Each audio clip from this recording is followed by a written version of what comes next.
एक बार की बात है, टॉम नाम का एक युवक था जो एक सफल उद्यमी बनने का सपना देखता था। उनकी बड़ी आकांक्षाएं और बहुत जुनून था, लेकिन उन्हें रास्ते में बहुत सारी बाधाओं का सामना करना पड़ा।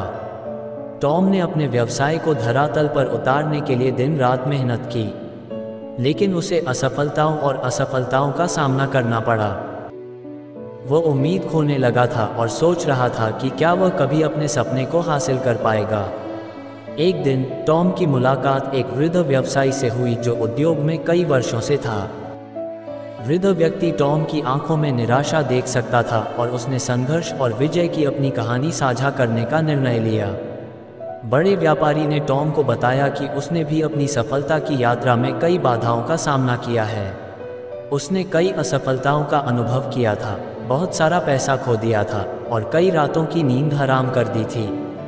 लेकिन उन्होंने कभी हार नहीं मानी। उन्होंने डटे रहे और हर बार जब उन्हें कोई झटका लगा तो उन्होंने और भी कड़ी मेहनत की। बड़े व्यवसायी ने टॉम से कहा, याद रखें, असफलता सफलता के विपरीत नहीं है, ये सफलता का एक हिस्सा है।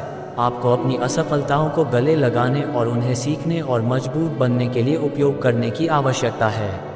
आगे बढ़ते रहें और अपने सपनों को न छोड़ें। टॉम बूढ़े आदमी के शब्दों से प्रेरित था और उसने एक नई मानसिकता अपनाने का फैसला किया। उन्होंने असफलता को एक नकारात्मक चीज़ के रूप में देखना बंद कर दिया और इसके बजाय इसे सीखने और सुधारने के अवसर के रूप में देखा। टॉम ने पहले से भी अधिक मेहनत की और उसे रास्ते में छोटी छोटी सफलताएं दिखाई देने लगी। समय के साथ टॉम का व्यवसाय बढ़ने लगा और वह एक सफल उद्यमी बन गया। उन्होंने महसूस किया कि उनकी सफलता की कुंजी सिर्फ उनकी कड़ी मेहनत नहीं थी, बल्कि उनकी असफलताओं से सीखने और आगे बढ़ने की क्षमता भी थी। टॉम पुराने व्यवसायी से मिली सलाह को कभी नहीं भूले और कड़ी मेहनत, दृढ़ता और लचीलेपन की शक्ति के हिमायती बन गए।